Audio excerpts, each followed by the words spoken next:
Welcome to Tech Talk Weekly. I'm Bob from Creation Station. This is our weekly show where we take 2 to 3 interesting tech stories, some in 15 to 20 minutes every day, every week. I'd love to do this every day. That one. As always, Creation Station at Broward.org comes right to me if you have any story ideas or questions. And today, my guest is Anthony from out at Southwest Regional Creation Station. How are you doing, sir? I'm doing great. How are you today, Bob? Thanks for having me today. Life has been really good. Things have been going along really well here so far. How have you been feeling out there? Been feeling great. I've actually noticed that more people are coming to the library. We're starting to see more activity inside the library, which is great. I love seeing how the library gets used, as a physical space, not just for the resources and the services that we have, but Yeah. actually using the space. Yeah. It's a very good thing. Yeah, we've got more and more people using main library too. It's really fun.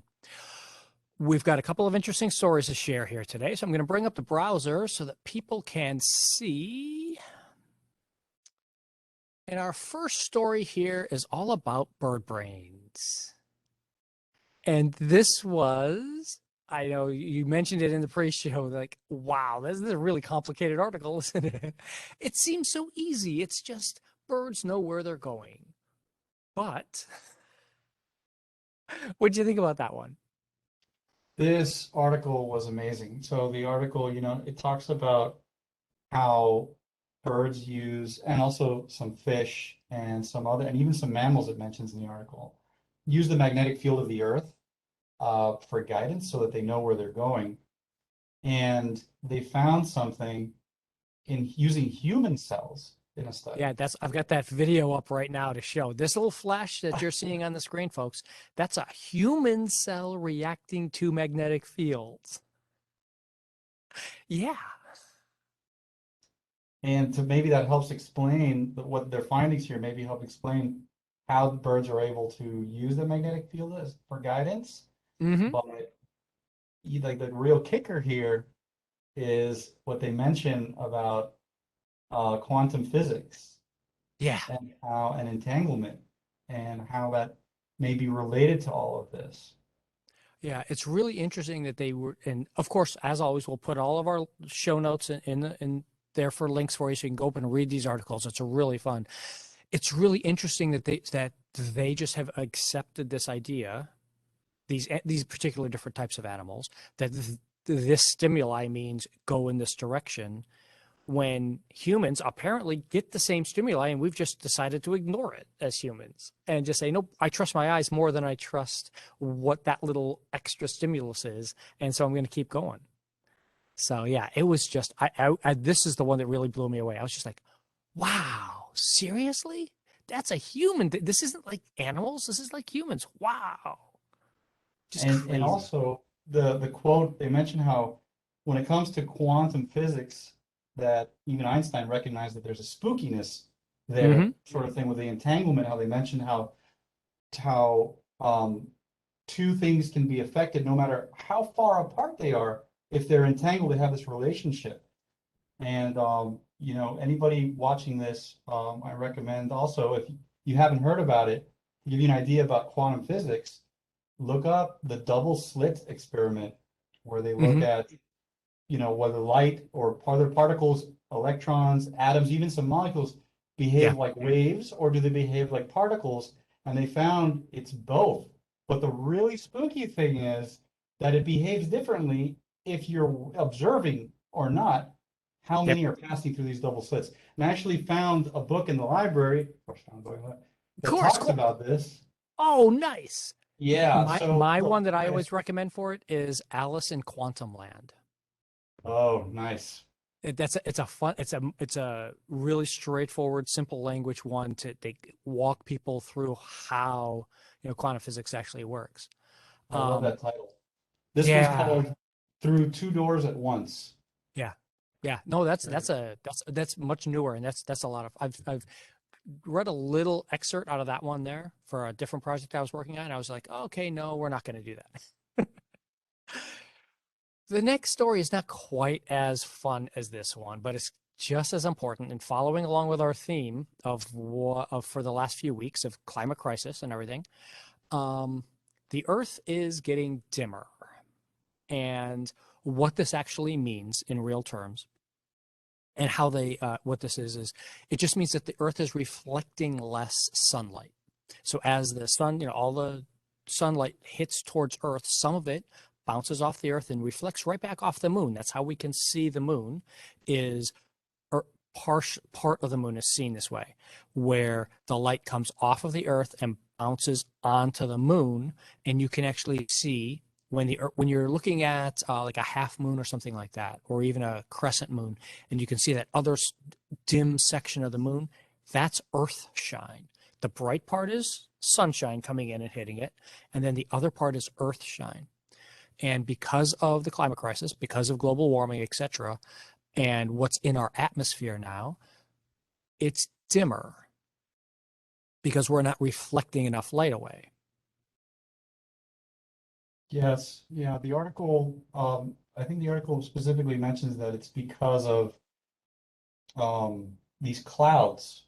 So there's Hmm. less clouds in an area over the Pacific that is causing, because of the way the sun hits the earth, Yep. that sort of shine on the earth.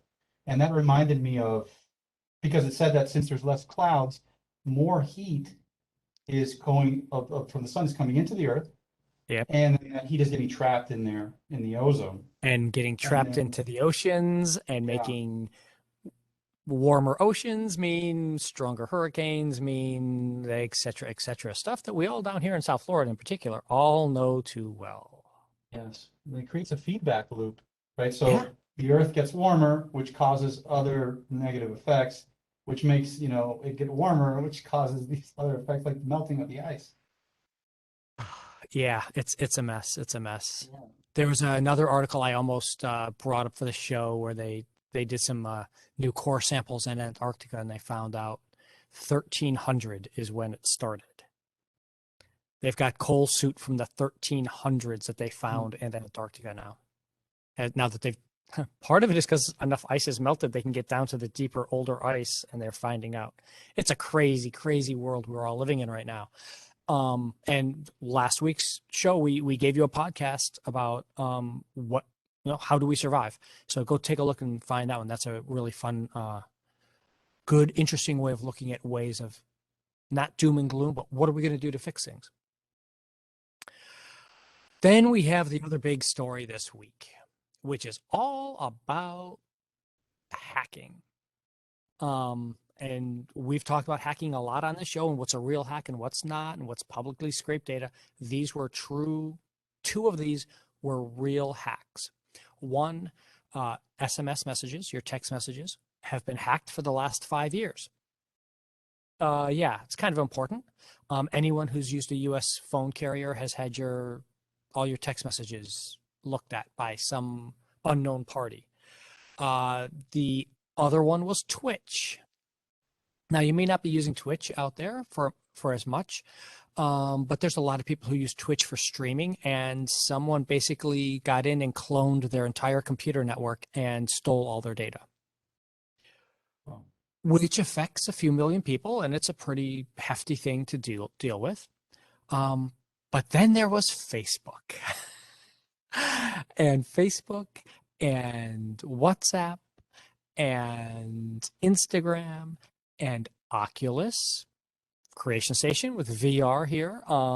With Facebook being down, it meant that a whole bunch of your VR stuff didn't work either. But the reason I wanted to talk about this one, Anthony, I wanted to get your opinion on this, is one, this affected over a third of the planet. This was over 3 billion people were shut off from communicating for just over 6 hours. How much do you use WhatsApp or Instagram for your communication stuff, Anthony? I use WhatsApp more than I use Instagram or Facebook, but the article makes a great point because it talks about how Facebook, for a large part of the world, is more than just a social network. How, for Yeah. some reason, it actually is their access to the internet because of some products that Facebook has put together, like something called Free Basics, which they partner with some telecommunication companies to provide internet access to Yeah. people. So when Facebook went down, the internet went down essentially. Yeah, For and it's great, that's one of the things, and that's I brought up this article from Rest of World. It's one of my great sites for doing things from a non-North American perspective. Um, everybody should know WeChat. We've talked about it on this show, and everybody should know it. It's the number one connected platform in the world. When you own 50% of China, you own a huge chunk of the world, and it goes way beyond China. And then WhatsApp is number two. And there are so many things plugged into WhatsApp. And this article goes into the idea of how many people couldn't run their lives because a person in Ghana who takes all of their orders for the day through WhatsApp, and even it happened in the middle of the night for them. She woke up in the morning and had 0 orders for her business to go take out because her job is to get stuff to other businesses. And it just disrupted so much of the planet. Yes, that's the word, disruption. And not just for commerce and business, but the article points out that it affected people who run grassroots public safety alerts, if police departments, teachers. Yeah. So now, one of the worrying things about this, that of when this happened and how, was that people were worried about the whole idea of, or was Facebook doing this on purpose to kind of hide? Because this happened just hours after big reporting comes out on all the stuff and congressional hearings and this kind of stuff, which we will never know. Personally, I don't think they did. I think it's more of a coincidence kind of thing than intentional. But I do think that this highlights what they were trying to talk about in those hearings also, of not necessarily breaking up, but definitely needing regulation. Because there shouldn't be a company, in my opinion. I think there's a problem if one thing in your company can take down 4 different platforms. I mean, we're not talking Facebook going down, but WhatsApp still works. So, okay, well, there's a workaround. This was one company that went down, and then it took out everything because of one change that somebody made. Can you think of anything else that we do in the world that's all interconnected like that? Um, I mean, yes. There's other platforms aside from Facebook and Instagram that many people use. Um, like for example, TikTok is another one. There you go. Good point. I'm not sure. I know for commerce it's used in terms of communication, the way that Hmm. Instagram and Facebook are used. I imagine it would be different. But the article mentioned something. It used a phrase that I thought was really interesting. Because of the activity that Facebook does around the world and the influence that it has around the world with its products, the article mentioned that there are critics that refer to some of its activities, Facebook's activities, as digital colonialism, Yeah. which is an interesting thing to think about when you think about how much power Facebook has. So yeah, as you mentioned here, within the United States, there's also implications to that power where you talk about should it be maybe seen as a utility more? And then there are also some other lessons that I thought that could be learned from this outage. For example, it's it's probably worth thinking about now after we experience this, thinking about backup ways to communicate with our loved ones and our friends or our business clients in case that one platform goes down. Do we have another platform that we can Yeah. try to use to communicate in emergency? Also, this event can help to serve as a reminder to reflect on the relationship that we've developed with certain technologies. Like, how did we feel when we lost access to these technologies? And Yeah. what aspects of the technology did we feel were more essential versus which were non-essential? And do we think that we have a good balance of using these technologies in our lives, or is there maybe room for improvement? Some things that got me thinking as a result of this event. Yeah, and you're right. I mean, there were some kind of joking memes out there about, oh, now I have to actually get a planner and write down people's phone numbers. But it's true. I mean, I I really noticed Facebook being down more than anything else because the people that I communicate with on WhatsApp on a regular basis, I actually have their real phone numbers too. So I actually texted two people instead of doing WhatsApp. I was just texting with them. Same thing instead of Facebook Messenger. I didn't even think about Instagram. I was like, oh, well, yeah, okay, but that's something I do when I'm off work or whatever. But I actually missed Facebook more, not because I was like, oh my God, I can't see what people posted, but I couldn't get to a lot of places that I normally go to. Um, we were talking about a photographer earlier. All of her stuff's on Facebook. I couldn't get to her site to go do something, and I couldn't go check on this other person and somebody else, another artist in several different smaller companies, and three different people who had their LinkedIn profile that said, here's my web address.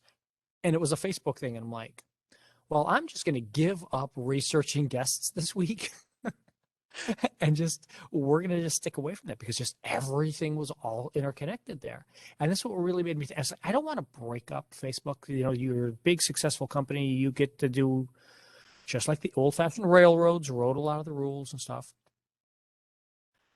But yeah, there's going to be some regulation to say, no, you need some kind of backup system. You need something to say this can't happen. Because if you're going to be a backbone of the economy, then you need to be responsible and treat it that way and have dedicated backups, et cetera, and stuff like that. Yeah, it's definitely worth asking those questions at least. Yeah. Well, and you brought us a really cool library feature this week. Let me bring that one up for us because I think you had a hand in this, didn't you, Anthony? Yes, yeah, I had the privilege to work with six different librarians on this project. No, seven, because one video has two librarians. And what we did was we made a banned books week video series for YouTube. And the librarian, Explain what Banned Books Week is. so banned For books anyone week, out there who thinks it's a crazy idea, you are right. Tell us what Banned Books Week is. it's a week that recognizes the need to remember what censorship is and remember the impact that censorship can have on our lives. And well, what the library did in this case was we created a series of videos to talk about different books or works that were banned, the reasons why they were banned, and to talk about why the library believes that it's so important for you to have the right to choose what you want to read and have access to that. And what's the library's role in providing access to that? Yeah. The whole idea is you don't have to read it just because it's in the library. You can choose to or not, but somebody else can also choose to read it. You shouldn't be banning somebody else based on your own personal beliefs. You should be letting somebody else have access to. And it's crazy, some of the titles. It's Yeah, just, that is yeah. If you watch the videos, for anybody who decides to exploit these, I really recommend it. They did such a great job on these. yeah. You will be surprised at some of the titles and the reasons why they ended up being challenged or banned. Yep. And it's all on the library's YouTube webpage. So if you go to YouTube, you can just look up Broward County Library and we are there. We've got tons and tons of videos on there. And hundreds of videos that are up there, but that this week, it's just in the last week that it's really important for you guys to get a chance to go out there and view these things and see what's going on with this. Um, Keep aware of what's available to you at your library because you don't want somebody else taking away what you might want in the future. Thank you, Anthony. This was fun, huh? Thank you, Bob. Yes, it was fun. We get a chance to come out and do this and go. Anthony's out at the Creation Station out at Southwest Regional Library. They're all the way west in Broward County, way out and beyond. But give them a visit out there. You guys have two rooms now going up, don't you? Is the second room finished? Yes, well, we're working on building everything up and getting it ready for opening for when that time comes. That is going to be awesome. Well, let me throw up our final slide here for our closing. And everybody, as always, if there's a favorite librarian or library location you want to see featured, creationstation@broward.org. I'm Bob. We'll see you next week. Stay safe.